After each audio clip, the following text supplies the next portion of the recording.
specific order. The Reports tab primarily is very similar to what it was in 8.7. Again, you can edit in these cells. You can edit directly on the cells. You can create as many different reports as you want. There's no limitation there. You can also do some calculations in the reports. So if you wanted to put markup percentages and things like that, you don't have to do it as a property on an item. You can actually do it in a report. You have several export options. You can export to Excel, CSV, XML, HTML. The XML, HTML options and even CSV come in handy if you're importing into another system. A lot of systems will have import options where you can import one of those file formats. Again, you have your columns, refreshing the data, your report settings, page setup. You can go into the page setup and actually create your reports with your company logo, things like that. So look for videos on all this information. And then the Help tab, which is only going to be available if you're actually connected to the internet, because it's all dependent. All of our help information is live on the internet, so it's always continually being updated. But we've brought a nice home screen in here. If you want to join any of our webinars, you can get to the web schedule just by clicking the webinar. So you can get to any of the scheduled webinars. They're all free, as always. Remote assistance, if you need to contact support, they'll give you a login key to connect to support. Here you can view our system requirements, get to the online forums or frequently asked questions. Videos and help files are all in our online help system, which we are currently updating to reflect 9.0, and that takes you out to our online help, at which point you can get into any of these different areas. We have our root categories for the help documents. We have our Planswift 9 user manual, Planswift 8 user manual. We're moving all of our tutorial videos into this system, so that's going to be quite nice. Everything will be categorized. If you're a third-party developer as far as software development, or you're going to get into writing any of your own scripting applications, you can get to those help documents by clicking on the developer documents, and you can find all of our COM and scripting documentation within this help system. Online chat, we have our chat support. Our online chat will be available right from here. It'll show if we're online or offline. You can see I'm in the beta version of the software right now. If you're a beta tester, you'll have the beta tools. The About button, again, just shows your specific version information. Now we do have the undo button, the coveted undo button that everyone's been waiting for. You can leave feedback or send suggestions by clicking the feedback button. The search box is something we should talk about briefly. This kind of replaces the continue with option that we had in 8.7. Instead of hitting your space bar and filtering through a list of all the different takeoff items, you can now come up to the list and type in a search term, and it's going to find anything in your templates, in your existing items or your existing takeoff, or any commands that might match that. And then you can launch into any of those items just by clicking on it.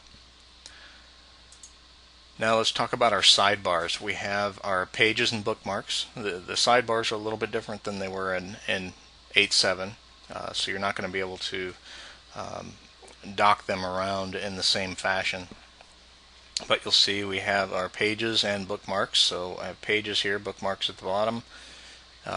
Again, one of the features in 9.0, you can set your pages up in folders, or even if you're importing a job in and it has a folder structure already, it'll maintain that same folder structure. Multi-selecting by selecting one item and holding your shift key or control key. You can select multiple items. Again, we always have your navigation arrows. You can still drag and drop your items. Adding pages, all that functionality is still under pages.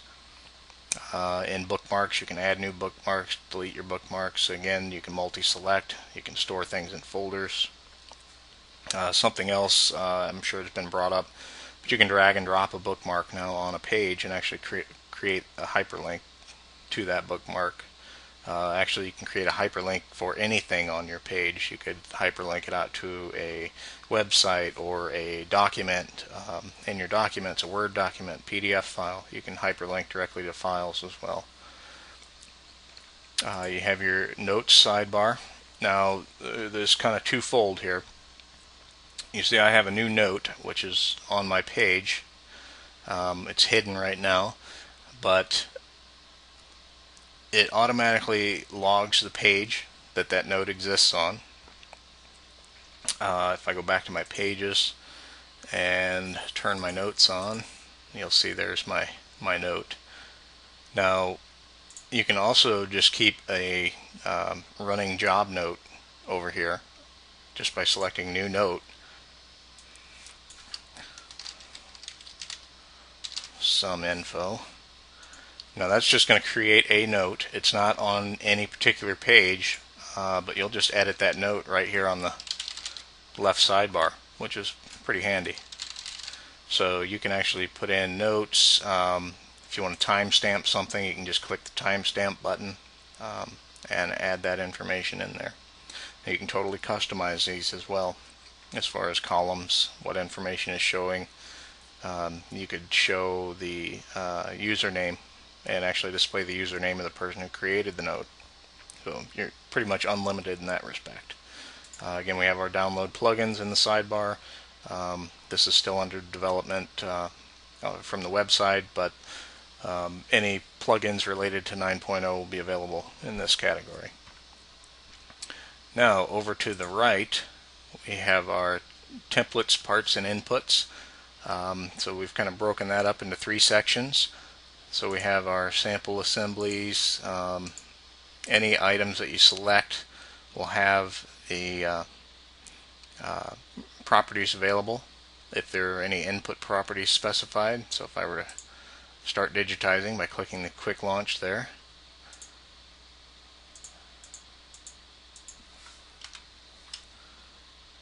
you'll see now I have my item, color, fill type, location. So anything that's an input property, once you've digitized and it's selected, you can manually edit on the right at any time. So if I were to select one of my walls that I've already done, wanted a different color on it, I could just set that right there.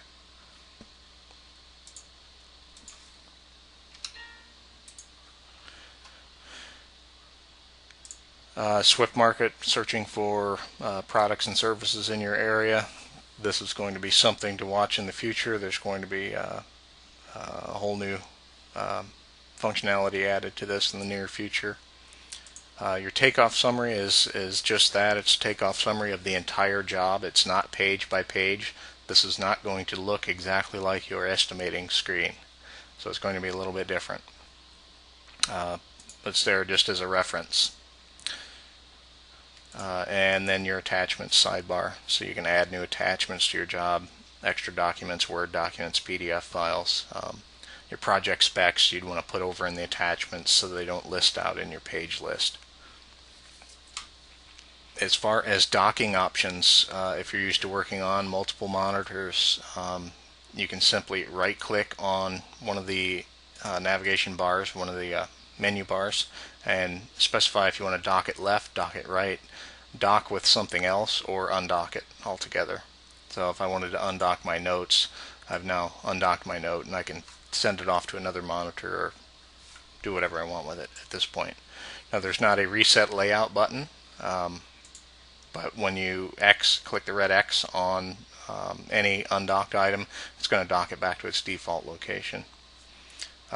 We'll add a functionality for saving different layouts in one of the updates that would come after the initial release.